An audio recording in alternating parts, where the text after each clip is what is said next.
Praise the Lord. ஆண்டவராகிய இயேசு கிறிஸ்துவின் நாமத்தில் உங்கள் வாழ்த்துதலை கொள்கிறேன். பிள்ளைகளே, ஒவ்வொரு நாளும் இந்த யூடியூப் மூலம் உங்களை சந்திப்பதில் நான் மிகுந்த மகிழ்ச்சி அடைகிறேன். இந்த ஆடியோவை நீங்கள் கேட்டு தேவ ஆசீர்வாதத்தை பெறுவது மட்டுமன்றி, உங்களுக்கு அறிமுகமானவர்கள், உங்கள் நண்பர்கள், உங்கள் உறவினர்களுக்கும் இந்த ஆடியோவை அனுப்பி தேவனுடைய நாமத்தை மகிமைப்படுத்தும்படி உங்களை அன்புடன் கேட்டுக்கொள்கிறேன். இந்த நாளிலும் 1 ராஜாக்கள் 5ஆம் அதிகாரம் 1 வசனம். சாலமோனை அவனுடைய பிதாவின் ஸ்தானத்தில் ராஜாவாக அபிஷேகம் பண்ணினார்கள் என்று தீருவின் ராஜாவாகிய ஈராம் கேள்விப்பட்டு தன் ஊழியக்காரரை அவனிடத்தில் அனுப்பினான். ஈராம் தாவீதுக்கு சகல நாளும் சிநேகிதனாய் இருந்தான். அப்பொழுது சாலமோன் ஈராமினிடத்தில் ஆட்களை அனுப்பி, என் தகப்பனாகிய தாவீதின் சத்துருக்களை கர்த்தர் அவருடைய பாதங்களுக்கு கீழ்ப்படுத்தி விடுமளவும் அவர்கள் தம்மை சுற்றிலும் செய்கிற யுத்தத்தினால் அவர் தம்முடைய தேவனாகிய கர்த்தருடைய நாமத்திற்கு ஆலயத்தை கட்ட அவருக்கு கூடாதிருந்தது என்று நீர் அறிந்திருக்கிறீர். ஆனாலும் இப்பொழுதோ என் தேவனாகிய கர்த்தர் எங்கும் எனக்கு இளைப்பாறுதலை தந்தார். விரோதியும் இல்லை, இடையூறும் இல்லை. ஆகையால் நான் உன் ஸ்தானத்தில் உன் சிங்காசனத்தின் மேல் வைக்கும் உன் குமாரனே என் நாமத்திற்கு ஆலயத்தை கட்டுவான் என்று கர்த்தர் என் தகப்பனாகிய தாவீதினிடத்தில் சொன்னபடியே என் தேவனாகிய கர்த்தரின் நாமத்திற்கு ஆலயத்தை கட்ட வேண்டும் என்று இருக்கிறேன். ஆதலால் லீபனோனில் எனக்காக கேதுரு மரங்களை வெட்ட கட்டளையிடும். சீதோனியரை போல மரம் வெட்டும் வேலை அறிந்தவர்கள் எங்களுக்குள்ளே ஒருவரும் இல்லை என்பது உமக்கு தெரியும்.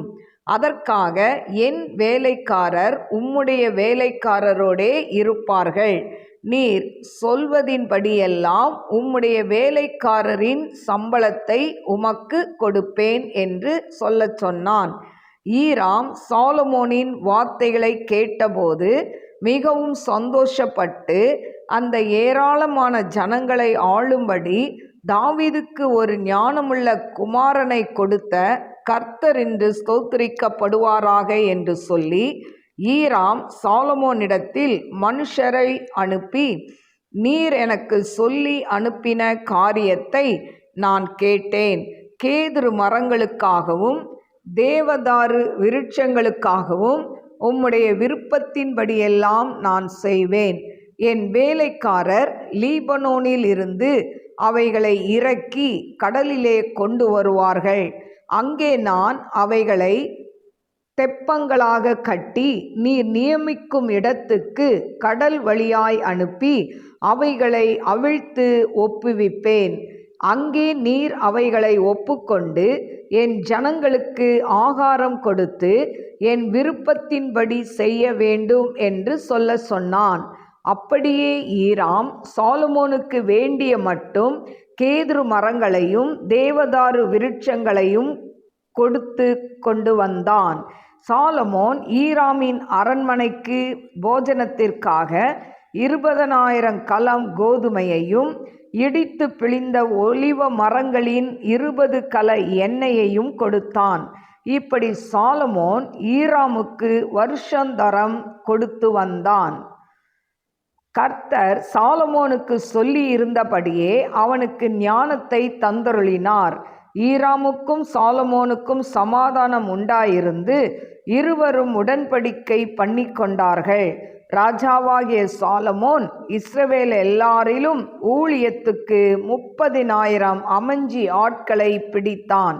அவர்களில் ஒவ்வொரு மாதத்திற்கு 10,000 பேரை மாற்றி மாற்றி லீபனோனுக்கு அனுப்பினான். அவர்கள் 1 மாதம் லீபனோனிலும் 2 மாதம் தங்கள் வீடுகளிலும் இருப்பார்கள். அதோனிராம் அந்த அமஞ்சி ஆட்களின் மேல் விசாரிப்புக்காரனாய் இருந்தான். சாலமோனிடத்தில் சுமை சுமக்கிறவர்கள் 70,000 பேரும் மலைகளில் மரம் வெட்டுகிறவர்கள் 80,000 பேரும், இவர்களை தவிர வேலையை விசாரித்து வேலையாட்களை கண்காணிக்கிறதற்கு தலைமையான விசாரிப்புக்காரர் 3,300 பேரும் இருந்தார்கள். வெட்டின கல்லால் ஆலயத்துக்கு அஸ்திபாரம் போட பெரிதும் விலையேற பெற்றதுமான கற்களை கொண்டு வர ராஜா கட்டளையிட்டான். ஆலயத்தை கட்ட சாலமோனின் சிற்பாசாரிகளும் ஈராமின் சிற்பாசாரிகளும் கிபலி ஊராரும் அந்த மரங்களையும் கற்களையும் வெட்டி ஆயத்தப்படுத்தினார்கள். கருமையான தெய்வ பிள்ளைகளே, இந்த நாளிலும் 1 ராஜாக்கள் 5ஆம் அதிகாரம் 1 முதல் 18 வசனங்களை நான் வாசித்திருக்கிறேன். இதில் இந்த அதிகாரத்தில் என்ன சொல்லப்பட்டிருக்கு அப்படின்னு சொன்னால், சாலமோன் தேவாலயத்தை கட்ட அவன் வாஞ்சிக்கிறான். ஆண்டவர் தேவாலயத்தை சாலமோன் மூலம் கட்டுவேன்னு சொல்கிறாரு. இப்போ அவனுடைய தகப்பனுடைய சிநேகிதர் அவர் பார்த்திங்கன்னா இந்த தாவீதினிடத்தில் ஆட்களை அனுப்புகிறார்.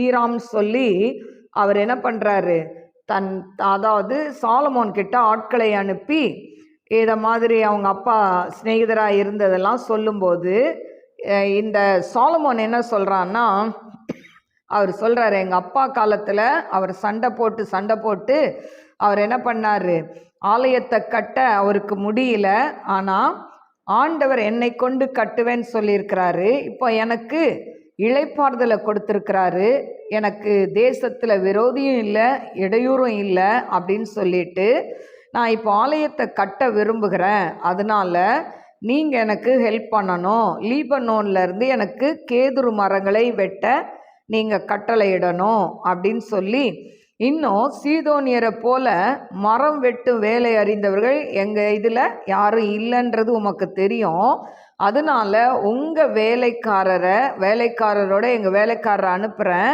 அவங்க என்ன பண்ணட்டும், உங்கள் வேலைக்காரரோடு சேர்ந்து வேலை செய்யட்டும், உங்கள் வேலைக்காரருடைய சம்பளத்தை நான் கொடுக்குறேன் அப்படின்னு சொல்லி இந்த ஈராமோடு சாலமோன் ஒரு ஒப்பந்தம் பண்ணி கொண்டதை பார்க்கிறோம். இப்போ இப்படி உதவி கேட்ட பட்சத்தில் இந்த ஈராமுக்கு ரொம்ப சந்தோஷமாயிருது. அந்த சாலமோன் சொன்னபடியே அவன் சொல்கிறான், நீங்கள் லீபனோன்லேருந்து நான் என்ன பண்ணுறேன், கடல் வழியாக உங்களுக்கு லீபனோன்லேருந்து அவைகளை இறங்கி கடலிலே கொண்டு வருவார்கள், அப்போது உங்களுக்கு அந்த மரத்தெல்லாம் நாங்கள் என்ன பண்ணுறோம், கடல் வழியாக அனுப்புகிறோம், நீங்கள் பெற்றுக்கொள்ளுங்க, என் ஜனங்களுக்கு ஆகாரத்தை கொடுத்து என் விருப்பத்தின்படி செய்யணும் அப்படின்னு சொல்கிறான். இப்போ எனக்கு அருமையான தெய்வ பிள்ளைகளே, இப்போ இந்த மாதிரி இப்படி இவங்க வேலை செய்கிற இந்த ஈராமுடைய ஜனங்களுக்கு அவங்களுடைய அரண்மனை போஜனத்திற்காக 20,000 கலம் கோதுமையும் இடித்து பிழிந்த ஒலிவ மரங்களின் 20 கலை எண்ணெயும் கொடுத்தான் என்று சொல்லப்பட்டிருக்கிறது. வருஷம் இந்த இதை அவன் சாலமோன் செலுத்தினான் என்று சொல்லப்பட்டிருக்கிறதை நாம் பார்க்கிறோம். இப்போ சாலமோன் பார்த்திங்கன்னா இந்த இஸ்ரவேல் எல்லாரிலையும் இந்த வேலை செய்கிறதுக்கு ஒரு 30,000 பேரை தேர்ந்தெடுக்கிறான்.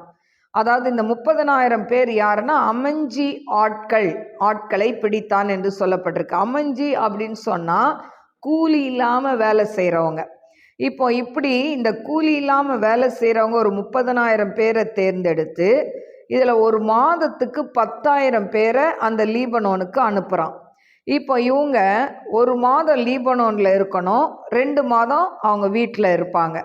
இப்படி இந்த அமிஞ்சி ஆட்களுக்கு அவன் ஒரு கட்டளை கொடுக்கிறதை பார்க்கிறோம். இந்த 30,000 பேரை மாதம் 10,000 மாற்றி அவன் லீபனோனுக்கு அனுப்பி கொண்டிருந்தான். இந்த அமிஞ்சி ஆட்கள், அதாவது கூலி இல்லாமல் வேலை செய்கிறாங்கல்ல, இவங்களை கவனிக்கிறதுக்கு அதோனிராம் அப்படின்னு சொல்லி ஒரு விசாரிப்புக்காரனை அவர் நியமிக்கிறதை பார்க்கிறோம். எனக்கு அருமையான தேவ பிள்ளைகளை, இதை தவிர சாலமோனிடத்தில் சுமை சுமக்கிறவர்கள் 70,000 பேர் இருந்தாங்களாம். மலைகளில் மரம் வெட்டுறவங்க 80,000 பேர் இருந்தாங்களாம். அது மட்டுமல்ல, இந்த வேலையை செய்கிற வேலையாட்களை கண்காணிப்பதற்கு 3,300 பேரை அவன் நியமித்து வைத்திருந்தானாம். எனக்கு அருமையான தேவ பிள்ளைகளே, இப்படியாய் அவன் பார்த்தீங்கன்னா ஆலயத்துக்கு தேவையான காரியங்களை அவன் சேகரித்து ஆலயத்தை அவன் கட்டுவதற்கு சாலமோன் ஆயத்தப்படுகிறதை நாம் இந்த அதிகாரத்தில் நாம் பார்க்கிறோம். இதுக்கு பிறகு என்ன நடந்தது என்பதை நாம் அடுத்த அதிகாரத்தில் நாம் பார்க்கலாம். கண்களை மூடி நாம் செபிப்போம். ஸ்தோத்திரிக்கிறேன் ஆண்டவரே, மகா பரிசுத்தமுள்ள நல்ல தகப்பனே, உமக்கு ஸ்தோத்திரிக்கிறேன், துதிக்கிறேன்ப்பா. ஆலயத்தை கட்டுவதற்கு முதல் ஆண்டவரை தன் தகப்பனுடைய ஆண்டவரே அப்பா நண்பனான ஈராம் மூலம் ஆண்டவரே கேதுரு மரங்களையும் தேவதாரு விருட்சங்களுக்காகவும் ஆண்டவரே அப்பா அவனிடத்தில் உதவி கேட்டு அந்த உதவியை சாலமோன் பெற்றுக்கொள்வதை பார்க்கிறோம். அதற்கு பதிலாக அவன் அவர்களுக்கு ஆண்டவரே அதற்கு ஈடாக அவர்களுக்கு ஆண்டவரே அப்பா அவன் வருஷந்தோறும் ஆண்டவரை கொடுத்ததையும் நாங்கள் பார்க்கிறோம். ஆண்டவரை அப்பா அவன் நந்தியோடு ஸ்தோத்திரிக்கிற ராஜா. அது மட்டுமல்ல தகப்பனே ஆண்டவரை அப்பா அந்த மரம் வெட்டி கொண்டு வர்றதுக்கெல்லாம் வேலையாட்களை நியமித்து அதை தன் ஆண்டவரை நீங்கள் கொடுத்த ஞானத்தோடு ஆண்டவரை செயல்படுகிறதை இந்த அதிகாரத்தில் நாங்கள் பார்த்தோம். ஆண்டவரை ஏசப்பா அவன் நந்தியோடு ஸ்தோத்திரிக்கிற ராஜா. சாலமோனுக்கு ஆண்டவரே உம்முடைய திட்டத்தை கொடுத்து அதை செயல்பட வைத்த தேவன் ஆண்டவரே, இதை கேட்டுக்கொண்டிருக்கிற ஒவ்வொரு பிள்ளைகளுடைய வாழ்க்கையிலையும் நீங்க திட்டத்தை கொடுக்கிற தேவன். உம்முடைய பிள்ளைகளுக்கென்று ஒரு திட்டத்தை வைத்திருக்கிறீர். சாலமோன் தான் ஆலயத்தை கட்ட வேண்டும் என்ற திட்டத்தை நீர் வைத்திருந்த தேவன். இதை கேட்டுக்கொண்டிருக்கிற ஒவ்வொரு பிள்ளைகளுடைய வாழ்க்கையிலையும் ஆண்டவரே உம்முடைய திட்டம் என்று ஒன்று இருக்கப்பா. அந்த திட்டத்தை அந்த பிள்ளைகளுடைய வாழ்க்கையில் நீங்கள் நிறைவேற்ற வேண்டுமாறு ஜெபிக்கிறேன் ஆண்டவரை. அப்பா அம்மாக்கு துதிக்கிறேன் ஆண்டவரை. அப்பா வாழ்க்கையில் எந்த பிடிப்புமே இல்லாமல் வாழ்ந்து கொண்டு இருக்கிற உம்முடைய அன்பு பிள்ளைகளை கண்ணோக்கி பாருங்கப்பா. உன்மேல் கண்ணை வைத்து உனக்கு ஆலோசனை சொல்லுவேன், நடக்க வேண்டிய வழியை காட்டுவேன் என்று சொன்ன தேவன் பிள்ளைகளுக்கு ஆலோசனை கத்தராய் இருந்து நடக்க வேண்டிய வழியை காட்டுங்கப்பா. அவங்களுடைய கத்தாவே எதிர்காலத்தை குறித்தான திட்டங்களை உம்முடைய பிள்ளைகளுக்கு நீங்க ஆண்டவரை வெளிப்படுத்த வேண்டுமாறு ஜெபிக்கிறேன் ஆண்டவரை. அப்பா அம்மாக்கு துதிக்கிறேன் ஆண்டவரை. அப்பா படிக்கிற பிள்ளைகளுக்கு என்ன படிக்கணும் ஆண்டவரை, அப்பா எதை எடுத்து படிக்கணுன்றத அப்பா பிள்ளைகளுக்கு திட்டமும் தெளிவுமாய் வெளிப்படுத்துங்க டாடி. ஆண்டவரே +2 முடிச்சுட்டு என்ன மேற்கொண்டு படிக்கணும் நிறைய பிள்ளைங்க அப்பா தகப்பனே அப்பா எதுக்கு படிக்கணும்னு தெரியாம நிறைய பேர் இருக்கிறாங்கப்பா. ஆண்டவரே அந்த பிள்ளைகளுக்கு நீங்க திட்டத்தை கொடுத்து அவங்க எதிர்காலத்தில் எந்த காரியத்தை குறித்து படிக்கணும் ஆண்டவரை, அதை குறித்து அவங்களோடு நீர் பேசும் ஆண்டவரை. நீர் பேசுகிற தேவன் ஆண்டவரை. சாலமோனுக்கு ஒரு திட்டத்தை கொடுத்து அவன்தான் ஆலயத்தை கட்டுவான் என்று சொன்னீங்களே, அதே போல் இன்றைக்கி உங்களுடைய பிள்ளைகளுடைய வாழ்க்கையிலையும் நீங்கள் ஆண்டவரே அவங்களுடைய காரியத்தை வெளிப்படுத்துங்க டாடி. உங்களுடைய கரத்தில் தாழ்த்தி ஒப்பு கொடுக்குற இந்த நாள்லேயும் கூட டிப்ரெஷனில் இருக்கிற பிள்ளைகளை அதிலிருந்து வெளியே கொண்டு வாங்க. வியாதியில் இருக்கிற படுக்கையாக இருக்கிற பிள்ளைகளுடைய வியாதி படுக்கை மாறட்டும். உம்முடைய பிள்ளைகள் ஒவ்வொருத்தரையும் ஆசீர்வதிங்கப்பா. அநேக குடும்பங்கள் அப்பா இடிக்கப்பட்டு இருக்குப்பா, அவங்க அலங்கங்கள் இடிக்கப்பட்டு இருக்குப்பா. இடிக்கப்பட்ட குடும்ப அலங்கங்களை நீர் மறுபடி கட்டி எழுப்ப வேண்டுமாறு ஜெபிக்கிறேன். புது வருடத்தில் போகும் முன்பாக ஆண்டவரே எந்தெந்த குடும்பங்கள் பிரிந்து இருக்கிறதோ, சேவனை நிமித்தம் ஆண்டவரே பிரிந்து வாழ்ந்து கொண்டு இருக்கிறார்களோ, ஒரே குடும்பத்திலிருந்து கணவன் மனைவி பேசாமல் வாழ்ந்து கொண்டு இருக்கிறாங்களோ அப்பா, அந்த குடும்பங்களில் உம்முடைய வல்லமை கடந்து போகட்டும். சமாதானத்தின் தேவன் அந்த குடும்பத்துக்குள்ள நீர் ஆளுகை செய்யுங்க டாடி. நாமத்தை மகிமைப்படுத்துங்கப்பா. ஆசீர்வதிங்க. அடைய அன்பின் கரத்தில் தாழ்த்தி ஒப்பு கொடுக்கிறேன். நீரை பொறுப்படுத்து வழி நடத்தும். இயேசுவின் நாமத்தில் கேட்கிறேன் பிதாவே, ஆமேன். God bless you. God bless you.